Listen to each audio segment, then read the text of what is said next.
CPM party Ibrahimpatnam మండల పరిధిలోని CPM కార్యకర్తలు రాజకీయ శిక్షణ తరగతులు నిర్వహించడం జరిగింది. ఈ కార్యక్రమానికి ముఖ్య అతిథిగా హాజరైన కేవీపీఎస్ రాష్ట్ర నాయకులు స్కేల్ ల్యాబ్ బాబు రాజకీయ శిక్షణ తరగతులు ఉద్దేశించి మాట్లాడుతూ పార్టీ నిర్మాణం కోసం పార్టీ ఎదుగుదలకు కృషి చేయాలని, పార్టీ రేపు రోజులో పార్టీని చక్కదిద్దే విధంగా ఉండాలని, కమ్యూనిస్ట్ పార్టీ మార్క్సిస్ట్ గ్రామాన పెత్తందారులను అణగదొక్కే విధంగా ఉండాలని, కమ్యూనిస్టు ఉద్యమాలను పెంచాలని ఆయన కోరారు. కేంద్ర ప్రభుత్వం దేశంలో మతోన్మాదం, మహిళలపై అరాచకాలు అరికట్టే విధంగా తక్షణమే బీజేపీని తరగకుండా ఉండడం కోసం లక్ష్యంగా తీసుకొని కమ్యూనిస్ట్ పార్టీని మరింత బలోపేతం చేయడానికి ప్రతి ఒక్క కార్యకర్త కంకణం బద్దులై ఉండాలని ఆయన తెలిపారు.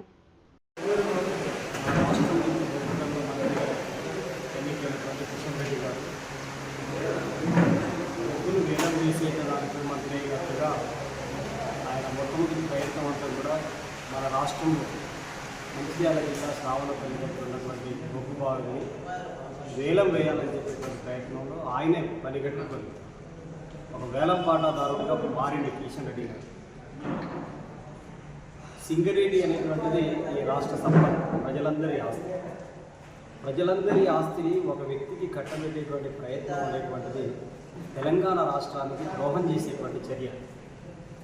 ఇప్పటికే సింగరేణిలో 40,000 మంది పర్మనెంట్ కార్మికులు, 26,000 మంది కాంట్రాక్ట్ అవుట్సోర్సింగ్ కార్మికులు పనిచేస్తూ ఉన్నారు. వివిధ రూపాల్లో అక్కడ సృష్టించినటువంటి సంపద రాష్ట్రానికి, కేంద్రానికి డివిడెండ్ల రూపంలో ఇప్పటికీ సింగరేణి ఇచ్చింది. నల్ల బంగారాన్ని పండిస్తున్నటువంటి పరిస్థితి ఉంది. దీనంతా ఇవాళ వేలం వేయాలనేటువంటి ప్రయత్నాన్ని చేస్తున్నారు.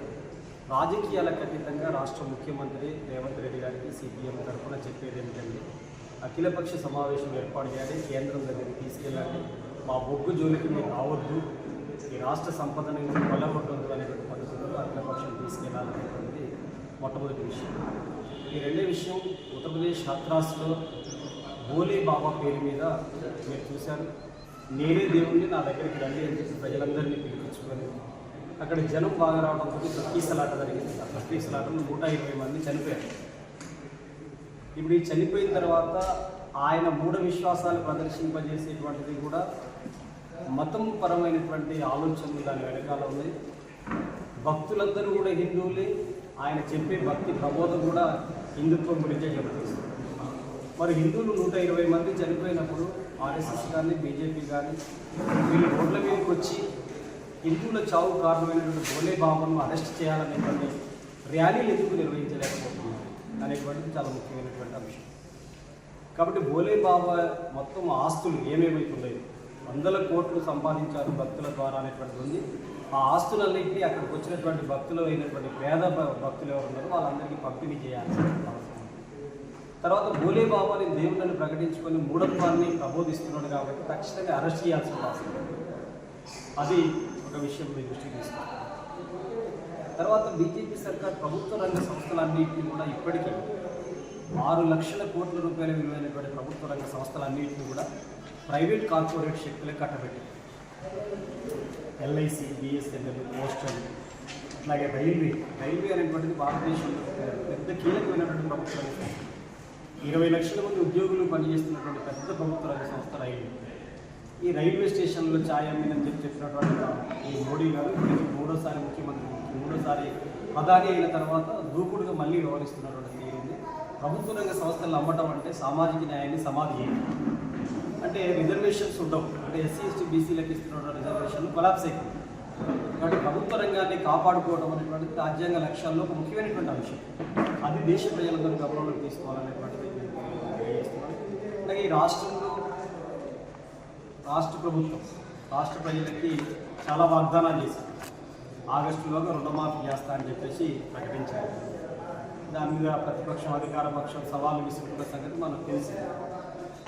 ఇచ్చినటువంటి వాగ్దానాలు అన్నింటినీ అమలుకు నోచుకునే విధంగా ప్రయత్నం చేయాలి. ఆ రకమైనటువంటి కృషి పెద్దగా సాగట్లేదు రాష్ట్ర ప్రభుత్వాలు. ముమ్మరమైనటువంటి చర్యలు తీసుకోవాలి. ఎందుకంటే ఇచ్చిన వాగ్దానంలో బారెడుంది, ఆచరిస్తున్న పద్ధతి జిట్టెడు కూడా లేనటువంటి పరిస్థితి ఉంది.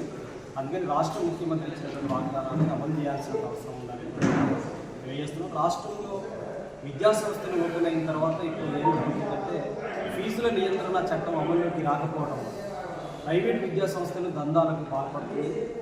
వేల కోట్ల రూపాయలు అందుకుంటున్నటువంటి పరిస్థితి. విద్య చదువుకోవడం అంటే ఒక పేదవాడి జీవితంలో విద్యా వైద్యం అనేటువంటిది కార్పొరేటైజ్ అయింది. ఆ కార్పొరేటే ఈరోజు మళ్ళీ ఎన్నికల్లో నిలబడి కాబట్టి ఫీజుల నియంత్రణ చట్టాన్ని పకడ్బందీగా అమలు చేసి అట్లాగే విద్యా హక్కు చట్టాన్ని కూడా ప్రైవేట్ విద్యా సంస్థలను కూడా అమలు చేయాల్సిన అవసరం ఉంది. అది చేయనటువంటి పరిస్థితి ఉంది. సంక్షేమ హాస్టల్ పిల్లలు కూడా అన్ని రకాల సౌకర్యాలు వచ్చినట్టుగా కూడా ఏమి లేదు. బట్టలు కానీ దుప్పట్లు కానీ వచ్చిన విద్యా వైద్యం మీద రాష్ట్ర ప్రభుత్వం ప్రత్యేక దృష్టి పెట్టదు. ఈ సీజనల్ వ్యాధులు వచ్చేటువంటి అవకాశం. అందుకనే ఇంతకుముందు బస్తీ మాట లాంటివి పెట్టినాయి. ఇప్పుడు ప్రతి గ్రామంలో మెడికల్ క్యాంపులు పెట్టాల్సిన అవసరం ఉంది. ఆ ప్రజల యొక్క జబ్బుల నుంచి ప్రజల్ని కాపాడాలనేటువంటి కూడా తెలియజేస్తుంది. సిపిఎం పార్టీగా ఈరోజు రాష్ట్రంలో స్థానికంగా క్షేత్రస్థాయిలో ప్రజా సమస్యల్ని అధ్యయనం చేసేటువంటి పని చేస్తాము. రాబోయేటువంటి రోజులలో ప్రజా సమస్యల్ని పాలకవర్గాల దృష్టికి తీసుకెళ్ళడం, అవి పరిష్కారం అయ్యేంత వరకు ప్రజాక్షేత్రంలో ఉద్యమాలు నిర్వహించడం అనేటువంటి కృషిని సిపిఎం ప్రారంభిస్తుంది. ఆ నేపథ్యంలోనే ఆ పార్టీ కార్యకర్తలకి తర్ఫీదు ఇచ్చేటువంటి క్రమంలోనే ఈ క్లాసులు నిర్వహించుకుంటాం.